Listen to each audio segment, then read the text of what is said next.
Assalamualaikum warahmatullahi wabarakatuh. Waalaikumsalam warahmatullahi wabarakatuh.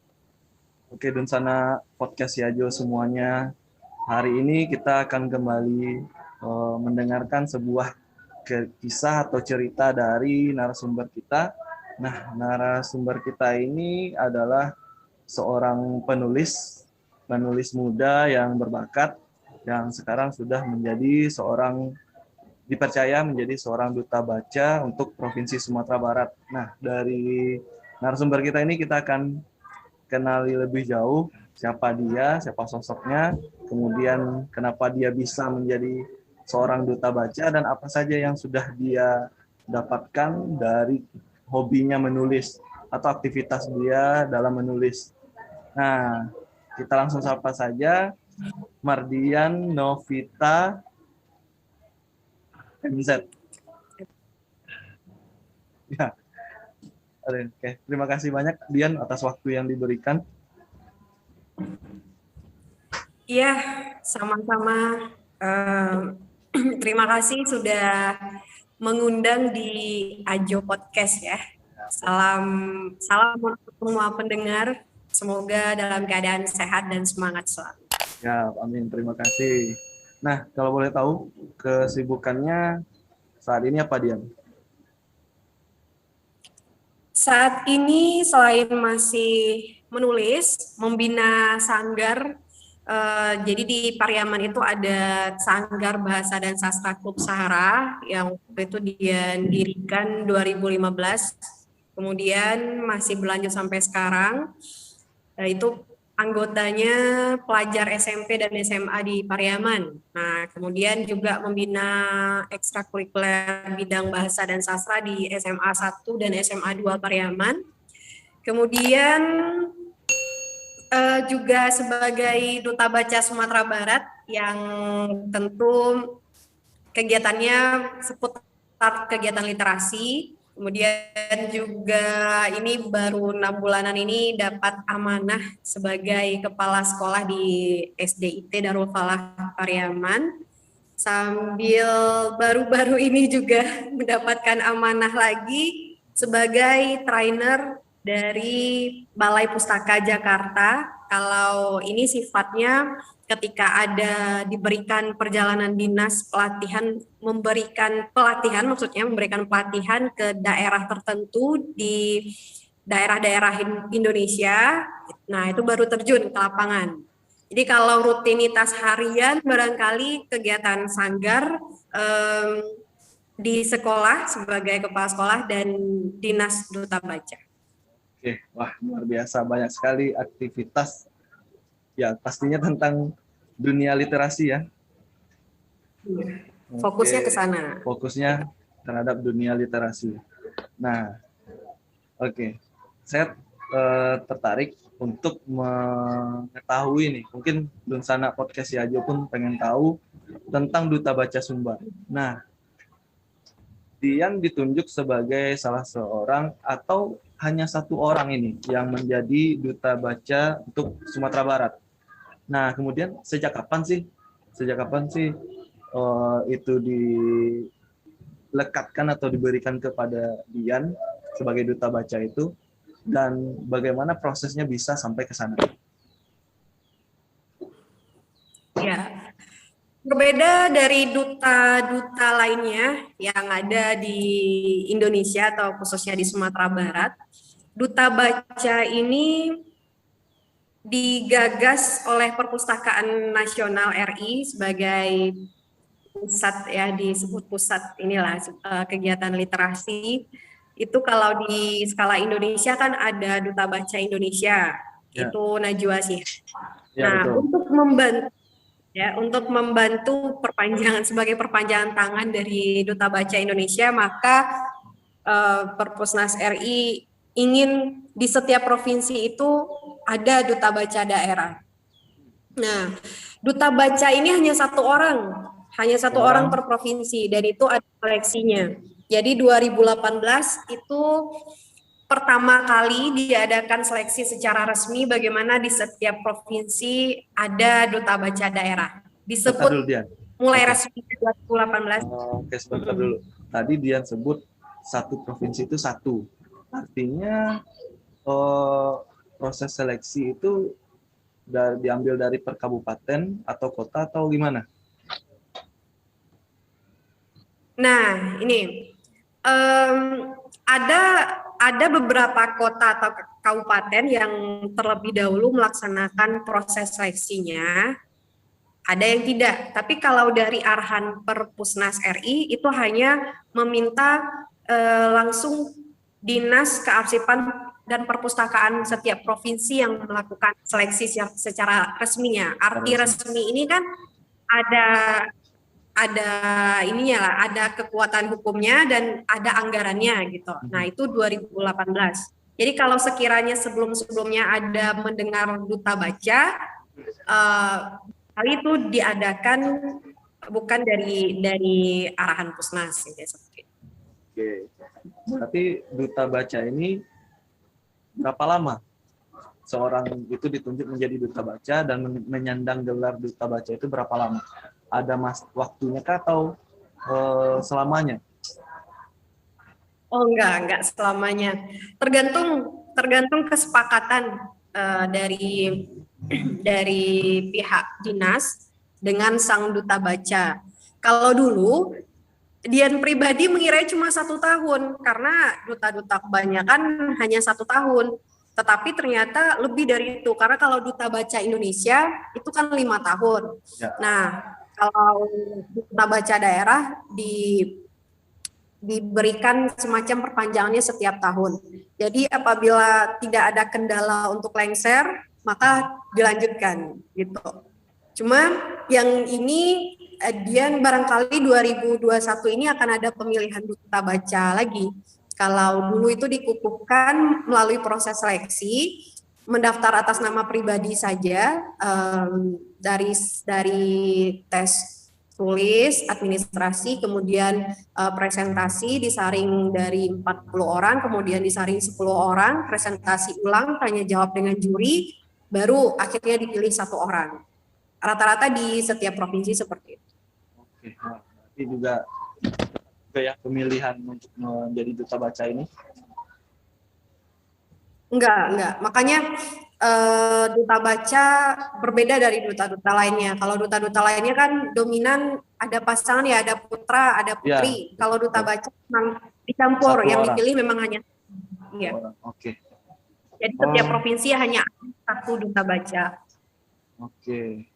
Nah, menjadi duta baca tentunya tidak mungkin orang yang tidak suka baca kemudian menjadi duta baca, ya kan? Nah, Dian kan selain menjadi duta baca juga merupakan seorang penulis. Membaca dan menulis pasti ada kaitannya. Karena banyak membaca, maka ya salah satu ininya kita outputnya bisa menulis dengan berbagai banyak tulisan begitu. Nah, sejak kapan Dian mulai menekuni dunia menulis? Kalau menulis sebenarnya sudah diasah sejak masih SD, menulis harian, diari, catatan harian. Masih mulainya dari diari ya? Sangat berpengaruh dalam proses bisa menulis catatan harian itu. Sangat berpengaruh. Kemudian kalau tulisan mulai dipublikasikan itu waktu kelas 1 MTSN. Itu dimulai dari puisi dulu. Jadi ketika puisi sudah sering dimuat, kemudian cerita pendek, baru kalau buku pertama itu saat kelas 3 MAN. Nah, itu baru ada baru menghasilkan buku pertama. Itu bukunya tentang novel atau apa? Ya, novel. Dia lebih nulis ke fiksi sih. Oke, lebih ke fiksi. Oke, berawal dari suka menulis diari pertama, kemudian puisi, dan berakhir ke novel.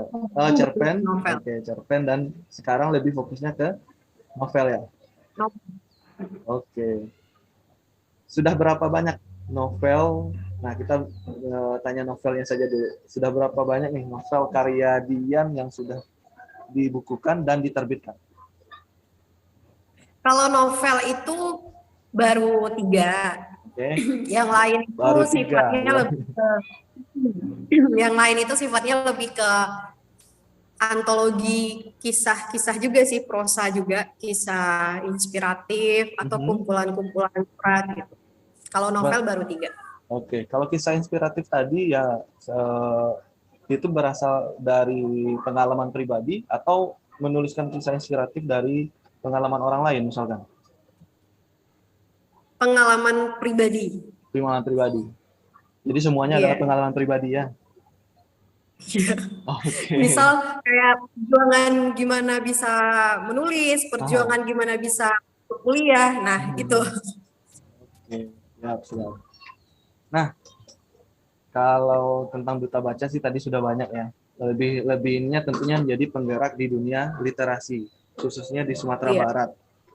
Nah, selain di bidang itu, adakah tugas lain ya selain dari dunia literasi, adakah tugas lain untuk seorang duta baca di Sumatera Barat khususnya, ruang lingkupnya di provinsi dulu? Kalau bicara tentang literasi, dominan orang-orang mengetahui literasi itu hanya terkait membaca dan menulis. Ya, Padahal betul. literasi tidak sesempit itu. Literasi itu ada beragam ya, selain membaca dan menulis, itu hanya dasarnya saja. Ada literasi finansial, itu berkaitan dengan perekonomian. Ada literasi sains, ada literasi lingkungan, dan lain sebagainya. Jadi, kalau aktivitas sebagai duta baca, sejauh ini sejak 2018 itu memang merangkul terutama generasi muda, terus juga para pustakawan yang ada di Sumatera Barat melalui program-program pelatihan, seminar, atau kunjungan-kunjungan ke TBM yang ada di Sumatera Barat, kayak gitu. Nah, kembali ke cerita yang pertama tentang sanggar. Tadi nama sanggar yang sudah Dian buat itu Pustaka. Dian yang mendirikan ya? Iya, Dian di yang mendirikan. waktu itu bareng sama teman-teman ada 3 orang, Dian ajak, yuk gitu. Oke. Terus akhirnya diresmikan Lokasinya 2018. di Pariaman di mananya?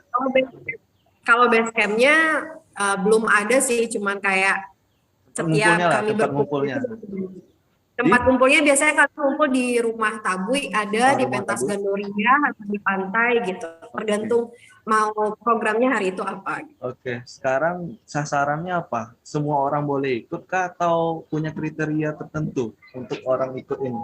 Hanya Rumah sanggarnya itu. hanya pelajar SMP dan SMA di Kota Pariaman. Oke, batasannya pelajar SMP, SMA yang ada di Kota SMP Pariaman. dan SMA yang ada di Kota Pariaman aja. Oke. Apakah nanti ada rencana misalkan menggaet yang lebih muda ke bawah begitu kayak dari SD atau yang lebih tinggi lagi ke anak kuliahan? Kan sepertinya butuh Iya, juga butuh yang ini untuk dilebarkan kuliahan literasi. sebenarnya yang kuliahan yang mulai tahun kemarin itu Oke. udah mulai dibuka. Yang SD belum Yang kepikiran. yang ada belum ya. Iya. Oke, mudah-mudahan ini nanti bisa lebih ke bawah lagi. Iya.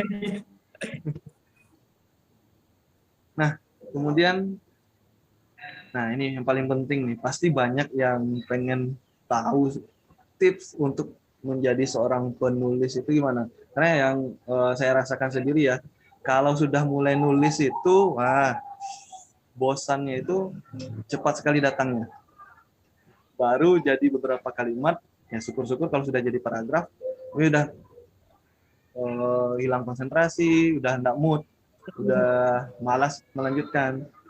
Padahal sebenarnya banyak ya, misalkan pasti setiap orang itu banyak yang bisa dia tuliskan.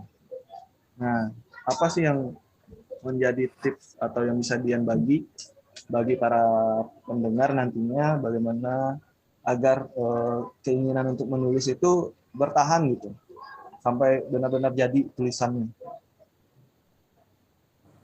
Ya, satu, banyak baca. Jadi nggak akan lahir penulis yang andal kalau dia bukanlah pembaca yang tekun. Dominan kendala orang dalam proses menulis adalah kehabisan kata atau keterbatasan diksi, dan itu disebabkan oleh kurang membaca. Jadi kalau ingin menulis puisi, banyaklah baca karya-karya penyair yang sudah tersohor sebelum mulai menulisnya.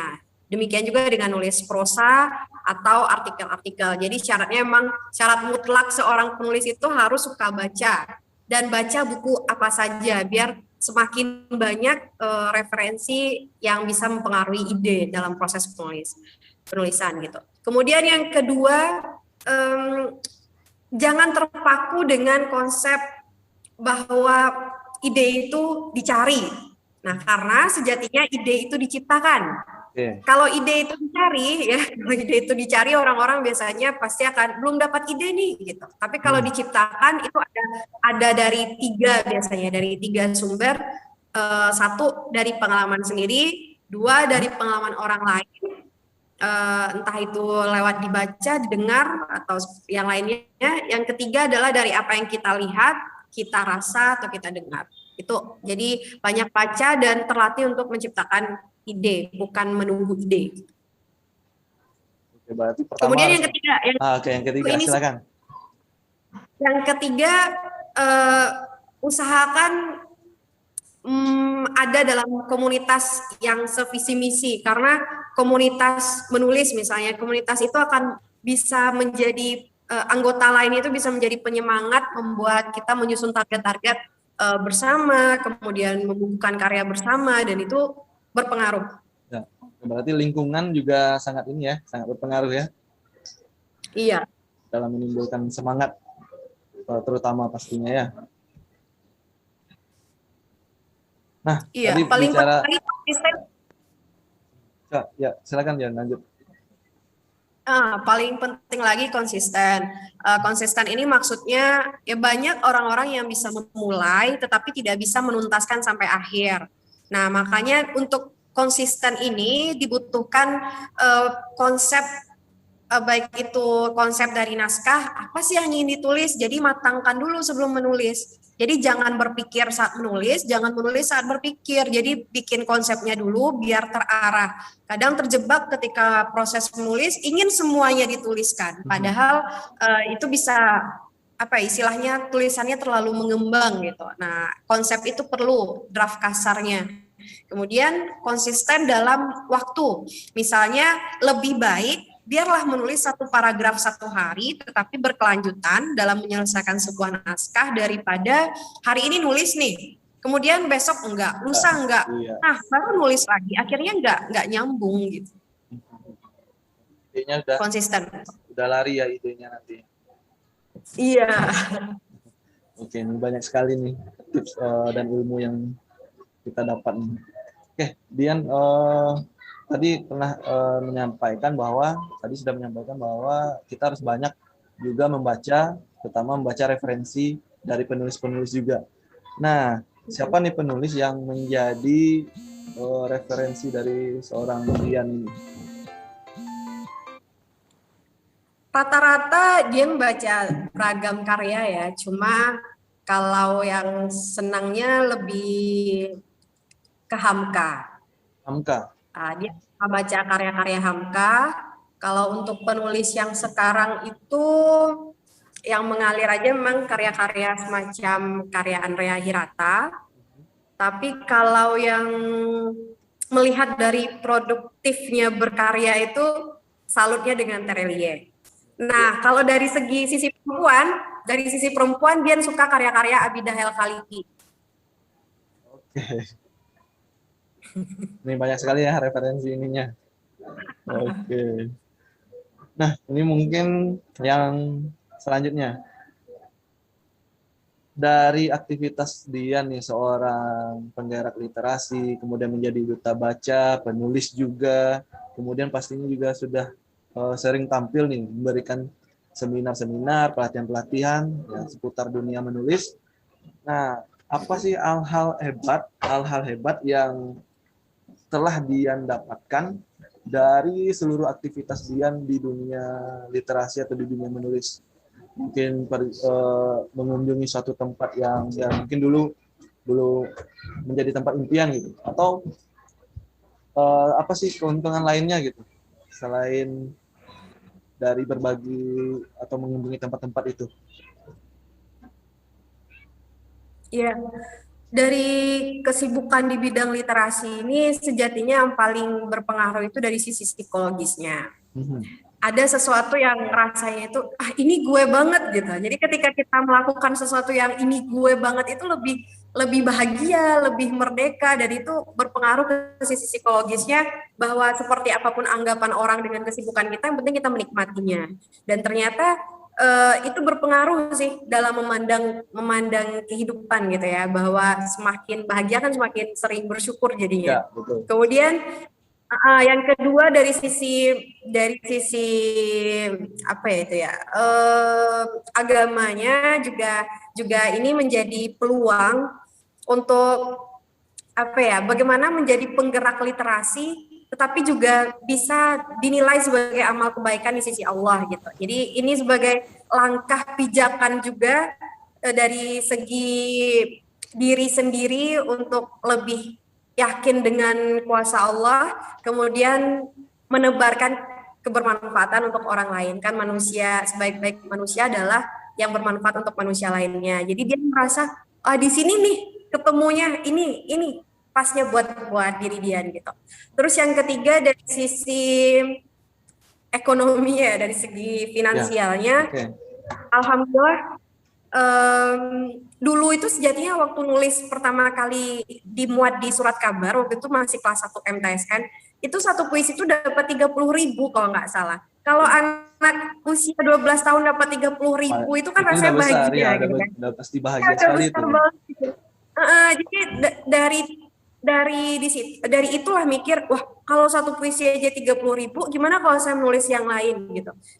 Dan alhamdulillah itu berpengaruh dengan kebiasaan menulis sejak sekolah, ikut lomba-lomba, itu menjadi bekal ketika masuk UGM di jurusan sastra, akhirnya ngurus beasiswa itu ini banget lah berpengaruh, karena alhamdulillah akhirnya dengan tekun di bidang ini, seorang penyair nasional Pak Taufik Ismail kayak merasa bangga gitu, dan akhirnya beliau juga membantu dalam proses perkuliahan Dian gitu, dari segi uang buku, uang jajan gitu, dan itu rasanya tidak lepas dari kekonsistenan Dian menulis gitu.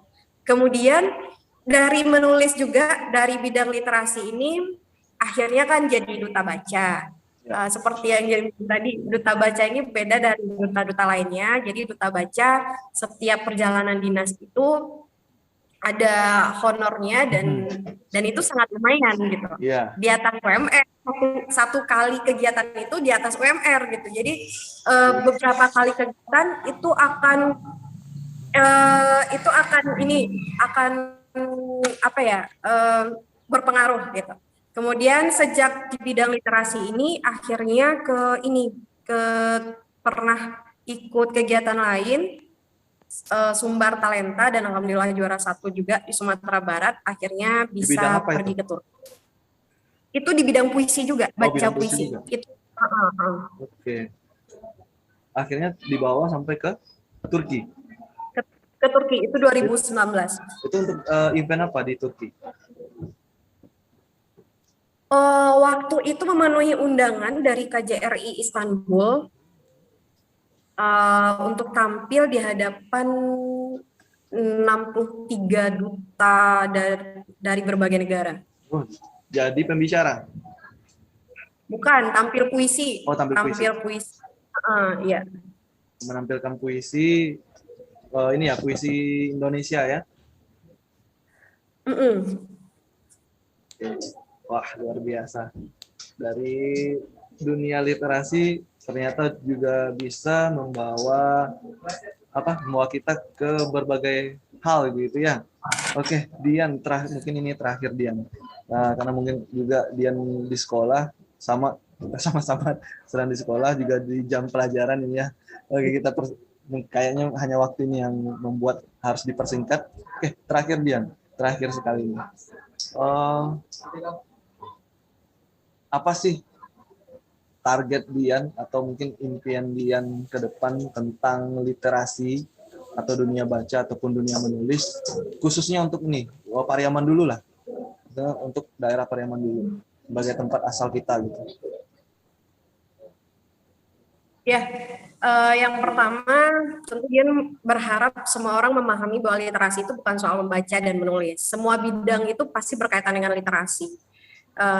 Jadi harapan dia semacam kayak pembenahan-pembenahan yang dilakukan misalnya di Kota Pariaman itu tidak hanya fokus kepada pembangunan infrastruktur, tetapi juga sumber daya manusia, SDM. Jadi kalau kita membuat sesuatu yang berkaitan dengan bangunan fisik, kalau dikelola oleh SDM yang barangkali kurang literatnya, maka itu tidak akan bertahan lama. Tetapi kalau SDM unggul, fasilitas-fasilitas itu nomor sekian.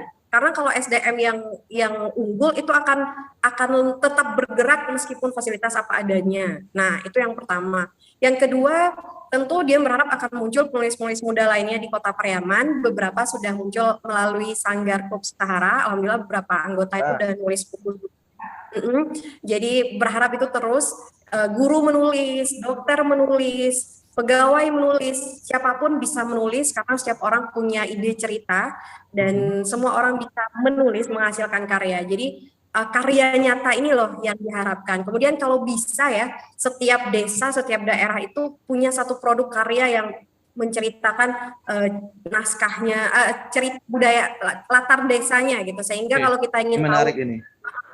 Iya, jadi kalau kita ingin tahu kenapa sih daerah itu namanya misalnya ya Kampung Jawa gitu kan. Baca buku itu aja. Nah, itu ditulis oleh anak daerah, kemudian diketahui oleh semua anak daerah dan itu bakal menarik gitu. Dan dia ingin semua kayak yang terbayang itu Kota Pariaman ke depannya maju literasinya. Jadi orang-orangnya semua literat, jadi kemana memandang itu, oh anak-anak nongkrongnya, remaja-remaja nongkrongnya baca buku, diskusi buku, bukan lagi kayak main gawai ya, HP, gadget gitu. Ya. Hal yang lebih bagus. Nah, itu kayak gitu. Kakak lagi ada narasumber. Terus kegiatan apa ya? Kegiatan-kegiatan selalu disupport gitu oleh semua pihak. Stakeholder ya. Kalau sekarang gimana? Kalau sekarang sanggarnya disupport nggak? Kalau boleh tahu? Atau masih jalan sendiri? Masih jalan sendiri. Kalau maksudnya mungkin apakah itu dari pihak pemerintah atau mungkin dari pihak lain di luar pemerintah ada yang support atau belum?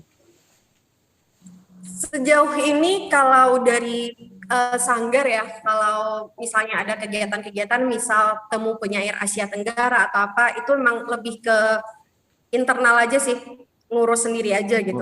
Tapi kalau yang penting relasinya udah terbangun dengan orang-orang di luar Pariaman bahkan luar Sumbar. Dan ke depan bisa ini ya, bisa difasilitasi juga baik itu oleh pemerintah daerah Kota Pariaman ataupun mungkin ada pihak di luar itulah yang penting yang bisa support juga, mudah-mudahan ya.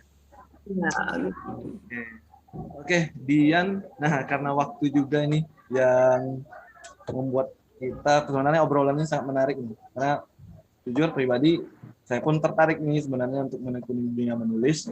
Cuman ya mungkin lah nanti di lain waktu kita cari tema atau topik dan waktu yang lebih tepat lagi untuk kita bicara tentang dunia literasi. Sebelumnya pihak podcast Yajo mengucapkan terima kasih kepada Dian karena sudah meluangkan waktu di sela-sela kesibukan untuk menjadi narasumber di pagi hari ini menjelang siang ini. Dan sana podcast Yajo semuanya, demikian tadi sedikit tapi sangat bermakna ya, singkat tapi sangat bermakna sekali. Banyak ilmu yang bisa kita dapatkan, bisa kita dengar, dan mudah-mudahan ini dapat menginspirasi kita semua, baik itu anak sekolah atau siapapun yang menonton dan mendengar nanti di channel YouTube podcast Yajo. Oke, Dian, sekali lagi terima kasih Dian atas waktunya. Ya, sama-sama. Oke, baik. Dunsana podcast Yajo, demikian segmen kita pada pagi hari ini. Nanti kita akan jumpa lagi pada segmen selanjutnya dengan tema Otalamak yang lebih menarik tentunya. Oke, jangan lupa di tonton nanti di YouTube-nya Podcast Si Ajo. Baik, Assalamualaikum warahmatullahi wabarakatuh.